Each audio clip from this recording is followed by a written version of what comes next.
What's up, everyone? Welcome to the Power Play with CJ. To focus in on the Chicago Blackhawks making the shocking move, trading Brandon Saad to the Columbus Blue Jackets in exchange for Artem Anisimov, Jeremy Morin, Corey Trop, Marco Dano, and a 4th-round pick in the 2016 NHL entry draft. I like Saad a lot as a player. He's also going to Columbus with Mike Paliotta from Vermont and Alex Broadhurst, who had a pretty mediocre run with the Rockford Ice Dogs this season, but I think one of the more intriguing names in the trade is Jeremy Morin going back to Chicago after essentially begging his way out of there this season. I like Marco Dano a lot. I think he can fill, somewhat of a void left by Saad. He's showing some flashes. You don't replace a player like Brandon Saad. You're also going to look at the Chicago Blackhawks salary cap situation and, try to get maximum return on your assets to kind of retool and go back at it.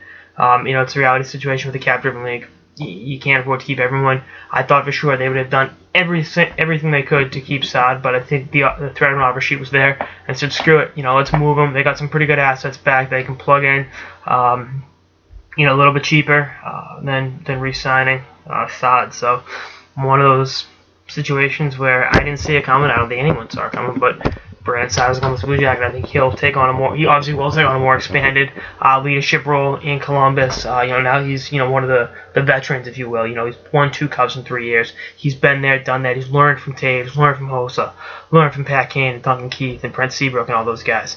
Not only the stars, but, guys like Mike Roosevelt that have been there and done that. He's been in a locker room with those guys in a winning situation. That will rub off on his Columbus Blue Jackets teammates. They will be a good team next year. And the Eastern Conference just got a lot better. I thought they would have sniffed the playoffs anyway, considering I thought they had a good shot of being a sleeper pick last year. They had a historically unprecedented run of injuries. That's going to derail any season. You add Saad to that mix, and I'm honestly shocked Kirby Reichel hasn't been traded. There were rumors he wanted to be moved because he wasn't up a lot last year, and the Jackets probably could have used him better when he was up.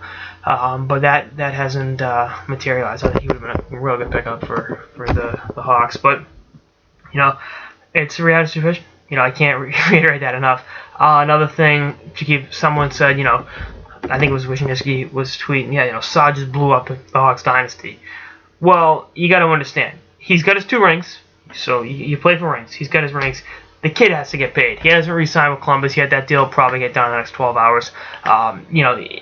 He's going to get you, and I say this all the time, it's cute when guys take a hometown discount, I respect it, but I have no issue with guys trying to make as much money as possible. You have a finite number of years to maximize your career earnings. Therefore, you can't fault Saad for wanting to go to the highest bidder. He's got 2 rings in 3 years. Well, let's play on some shitty teams and, go from there. But I think he'll be, the Jackets will not be a shitty team next year. They will be a playoff team in the Eastern Conference, and Brandon Saad and Ryan Johansson will have some pretty good chemistry with one another. Tough adjustment period, moving away from, Hossa, Taves, and those guys, but I think Saad's a good enough hockey player where he can find his niche in Columbus and, really emerge as the alpha male in that forward core. Anyway, that's all I got this episode of the Power Play with CJ. Stay tuned for episodes throughout the offseason and beyond. Later, guys.